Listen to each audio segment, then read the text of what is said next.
सीतापुर नाम के एक गाँव में रुक्मणी नाम की एक औरत रहती थी। रुक्मणी का पति राजेंद्र शहर में काम करता था। रुक्मणी की एक 15 साल की मीरा नाम की एक सौतेली बेटी थी, जो रुक्मणी को बिल्कुल भी पसंद नहीं थी। एक दिन सुबह सुबह मीरा अपने नाखून पर नेल पॉलिश लगा रही थी, तभी बाहर से चिल्लाते हुए रुक्मणी घर के अंदर आती है। ओहो, तो अम्मा यहाँ बैठी है, नाखून सजा रही है। कुछ और काम तो है नहीं। तेरे बाप ने 10-12 नौकर लगा रखे हैं क्या? नहीं नहीं माँ, मुझे आज अपनी दोस्त के पास जाना था। मैं तो इसीलिए नेल पॉलिश लगा रही थी। हाँ, तेरी दोस्त की तो शादी है ना जैसे, जो उसके पास जाने के लिए सारा काम छोड़कर तैयार हुआ जा रहा है। माँ, मुझे अभी स्कूल जाना है। बड़ी आई स्कूल जाने वाली, पहले चुपचाप आज का काम खत्म कर, उसके बाद ही कहीं जाना। माँ, पर मैं कुछ मत कर और घर का काम कर, फिर जाकर कुछ सोचना, काम चोर कहीं की। मीरा चुपचाप से घर के काम में लग जाती है और उसका स्कूल जाना भी कैंसिल हो जाता है। अगले दिन रुक्मणी को कहीं पर जाना था, इसीलिए वो अपनी नई साड़ी निकालती है और तैयार होने लगती है। तभी वो देखती है कि उसकी नेल पॉलिश नहीं मिल रही है। ये देखकर रुक्मणी लाल पीली हो जाती है और गुस्से से चिल्लाते हुए कहती है, मीरा, ओए ओ मीरा, कहाँ पर है तू? जल्दी यहाँ पर आ।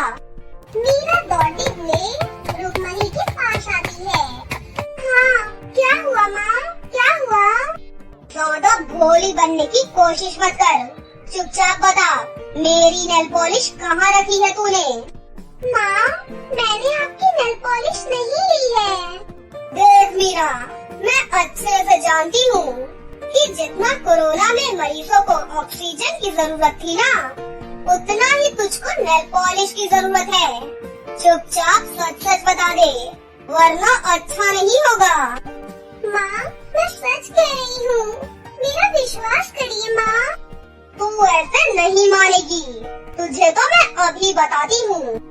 इतना कहकर रुक्मणी मीरा को बहुत पीटती है और मीरा रोते रोते अपने कमरे में जाकर बिना कुछ खाए पिए सो जाती है। अगले दिन मीरा सुबह स्कूल के लिए रास्ते से जा ही रही थी, तभी वो देखती है कि सामने से उसके पिता आ रहे थे। ये देखकर मीरा की आंखों में चमक आ जाती है। पापा, पापा आप आ गए, मेरे प्यारे पापा। हाँ मेरी प्यारी बच्ची, मेरा बहुत मन कर रहा था तुम लोगों से मिलने का, इसलिए मैं आज सुबह ही चला आया। मुझे आपकी बहुत याद आ रही थी पापा। आज तुम स्कूल मत जाओ, घर चलते हैं और खूब खेलेंगे आज। पापा, आप मेरे लिए क्या लेकर आई हैं?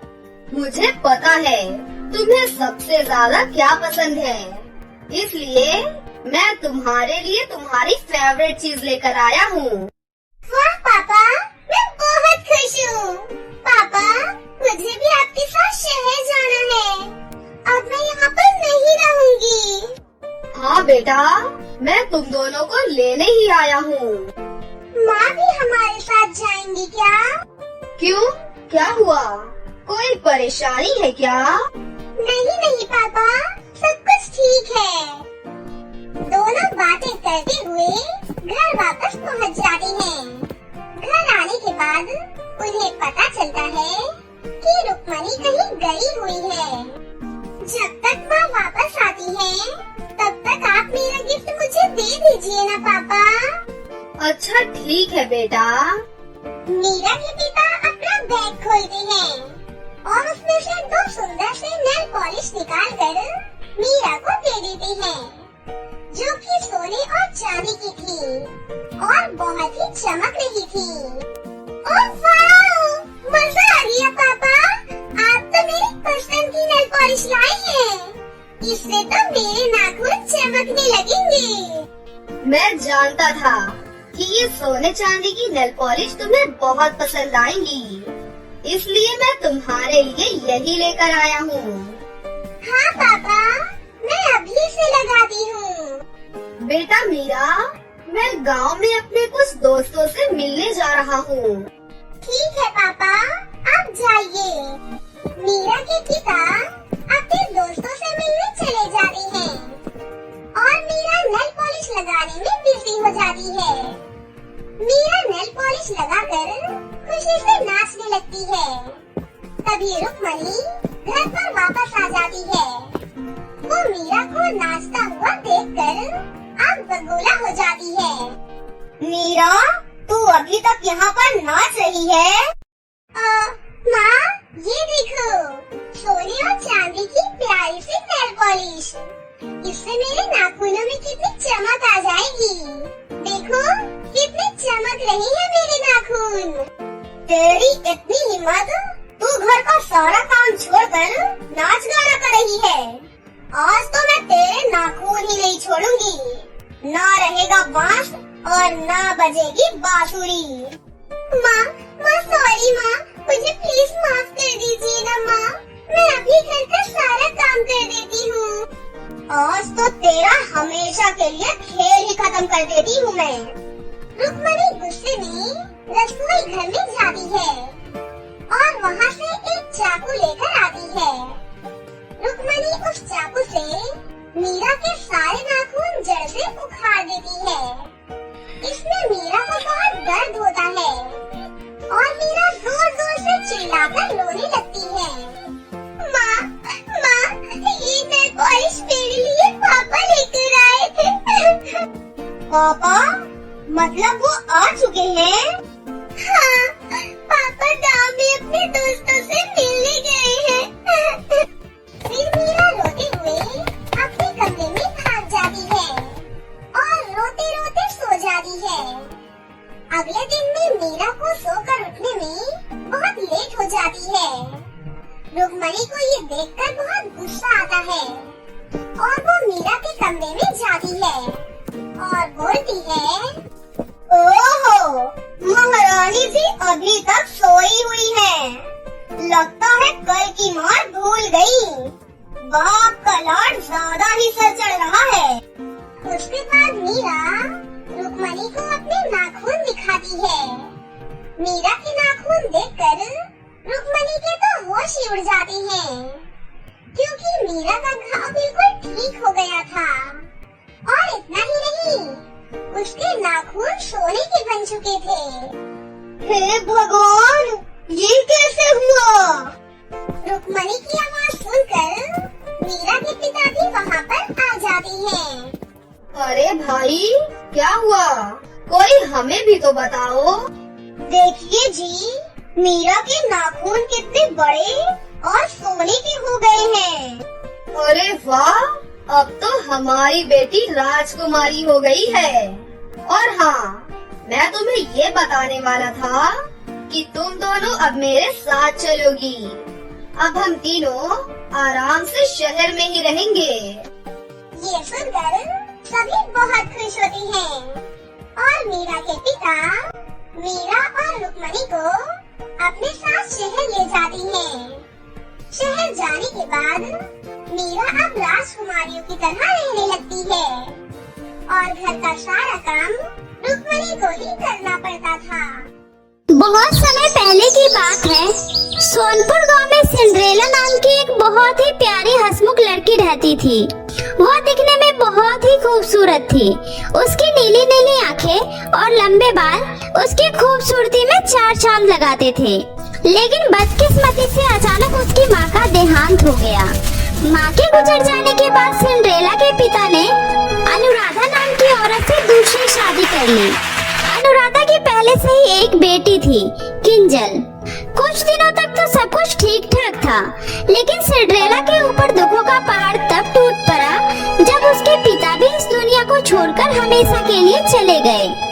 माँ और पिता के गुजर जाने के बाद अनुराधा और किंजल सिंड्रेला पर बहुत ही अत्याचार करने लगी। ए लड़की, अब से तू इस घर में नहीं रहेगी। अब से तू घर के बाहर गाय के तबेले में रहेगी, समझ गई? हाँ माँ, और इसके कपड़े और ज्वेलरी कितने अच्छे हैं। माँ, मुझे इसके सारे कपड़े चाहिए, और जो ऊपर इसका बड़ा वाला कमरा है ना, उसमें अब से मैं सोऊंगी। बेटी, अब से इस मनुष्य का सब कुछ तुम्हारा ही तो है। तू अब इस घर की इकलौती बेटी है, ये सिर्फ इस घर की नौकरानी है। अब से तुझे हम माँ बेटियों का सारा कहना मानना है और घर के सारे काम करने हैं, समझ गई? ठीक है माँ। इतना बोलकर सिंड्रेला फटे पुराने कपड़े पहनकर गायों के साथ तबेले में रहने चली जाती है। सिंड्रेला की सौतेली माँ और सौतेली बहन दिन ब दिन उस पर खूब अत्याचार करते, उससे घर का सारा काम करवाते और रात को बिना खाना दिए गौशाला में बंद कर देते। सिंड्रेला बहुत ही ज्यादा दुखी रहने लग गई। ऐसे ही दिन बीत रहे थे। एक बार की बात है, पूरे राज्य में राजकुमार के द्वारा एक घोषणा करवाई गई। सुनो सुनो सुनो, गांव की सभी लड़कियां ध्यान से सुनो। अगले हफ्ते महल में सभा का आयोजन किया गया है। विवाह आयोग जितनी भी लड़कियां हैं, सभी को महल में आमंत्रित किया गया है। सभी लड़कियों को महल में आना अनिवार्य है। उसी दिन हमारे राज्य के राजकुमार कुंवर सिंह अपने जीवन संगिनी का चुनाव करेंगे। यह सूचना पाते ही सभी खुशी से झूम उठे। वहीं किंजल ने जैसे ही ये खबर सुनी, वह भागते हुए अपनी माँ के पास जाकर सभा वाली बात बताती है। ये तो बहुत ही अच्छी खबर सुनाई है तुमने बेटी। तुम बिल्कुल भी चिंता मत करो, इस राज की राजकुमारी तो तुम ही बनोगी। देखना, मैं तुम्हें इतने अच्छे से तैयार करूंगी कि राजकुमार तुम्हें देखता ही रह जाएगा। अब चलो, तुम्हारे लिए गाउन और सैंडल भी तो लाने हैं। हाँ माँ, चलो, फिर पार्लर भी तो जाना है, जल्दी से चलो। सिंड्रेला वही दूर खड़ी उदास मन से उनकी सारी बातें सुन रही थी। सिंड्रेला का भी सभा में जाने का बहुत ही मन था, लेकिन अपनी माँ और बहन के डर से वह कुछ नहीं बोली। इधर किंजल सभा में जाने की जोरों शोरों से तैयारियां कर रही थी। उसने अपने लिए 1 लाख का सब्यसाची का गाउन बनवाया। वह हर रोज अपने उस गाउन को पहनकर शीशे के सामने खुद को निहारती रहती। हाय, कितनी सुंदर लग रही हूँ मैं। सभा में तो मैं ही सबसे सुंदर लगूंगी। राजकुमार तो मुझे ही पसंद करेंगे। आखिरकार सभा वाला दिन भी आ ही गया। उसने सुबह उठते ही सबसे पहले सिंड्रेला को बुलाया। सिंड्रेला, सिंड्रेला, जल्दी आओ। कहाँ मर गई? जल्दी से मेरे गाउन को प्रेस कर दो और मेरी सैंडल को अच्छे से पॉलिश कर दो। मुझे आज सभा में जाना है, कोई भी कमी नहीं होनी चाहिए। किंजल सुबह से ही रात के सभा में जाने की तैयारियां करने लगी। किंजल अब सभा में जाने के लिए पूरी तरह से तैयार थी। वाह, मेरी बेटी तो आज बिल्कुल परी की तरह लग रही है। भगवान बुरी नजर से बचाए।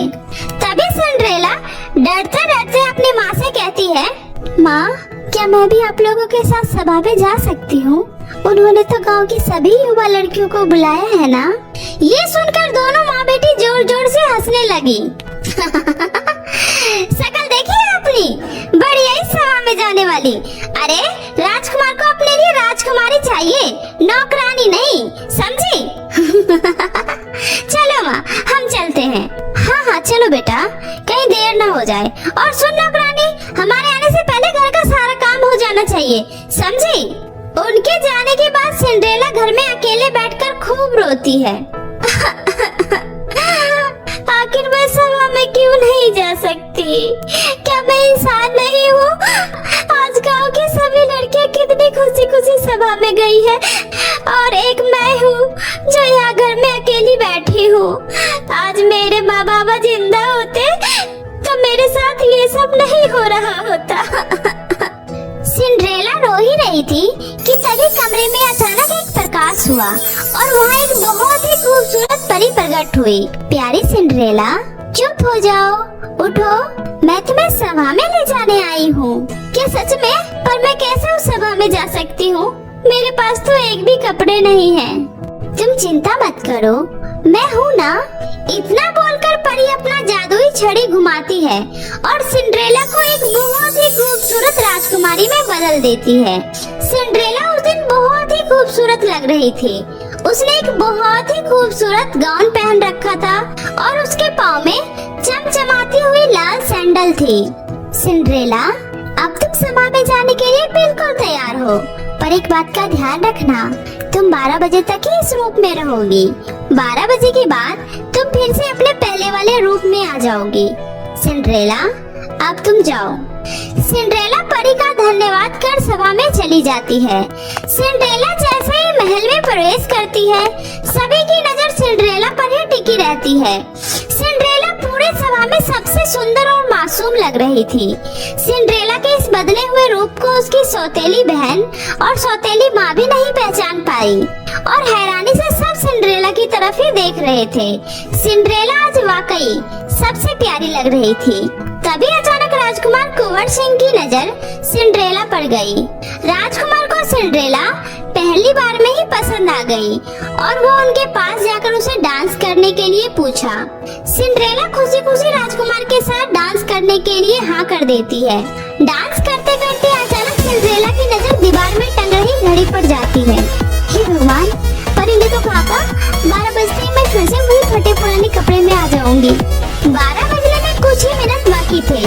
तभी सिंड्रेला वहाँ से जाने लगती है। क्या हुआ सुंदरी, कहाँ जा रही हो? मेरी बात तो सुनो। लेकिन सिंड्रेला राजकुमार की कोई बात नहीं सुनती है और घर की तरफ जाने लगती है। तभी भागते हुए उसकी एक लाल सैंडल वही महल में छूट जाती है, जो सिंड्रेला के पीछे भागते वक्त राजकुमार को मिलता है। घर आकर सिंड्रेला राजकुमार के ही ख्यालों में खोई रहती है। पता नहीं अब मैं दोबारा राजकुमार से मिल भी पाऊंगी या नहीं। वो मुझे कितना रोकने की कोशिश कर रहे थे, लेकिन मैं क्या करती। उन्होंने अगर मुझे इस हालत में देख लिया होता तो वो मुझे कभी नहीं अपनाते। ओफो, मुझे ज्यादा नहीं सोचना चाहिए। कहाँ वो राजकुमार और कहाँ मैं एक मामूली सी नौकरानी। हमारा कोई मेल नहीं हो सकता। सिंड्रेला रात की सारी बातें भूलकर अपने कामों में लग जाती है, लेकिन उसे बार बार राजकुमार का ही ख्याल आ रहा होता है। इधर राजकुमार अपने पूरे सैनिकों को उस लाल सैंडल वाली लड़की को ढूंढने में लगा देता है कि आखिर पता करो कि ये सैंडल किस लड़की का है। पता करते करते सैनिक सैंडल लेकर सिंड्रेला के घर पर भी आते हैं। आइए आइए, ये सैंडल तो मेरी बेटी किंजल का ही है। मैंने ही उसे ये लाल सैंडल दिलवाया था। लेकिन जब सैनिक ने उस लाल सैंडल को किंजल को पहनने को दिया तो वो उसके पैरों में बिल्कुल भी नहीं आता है। फिर भी किंजल बोलती है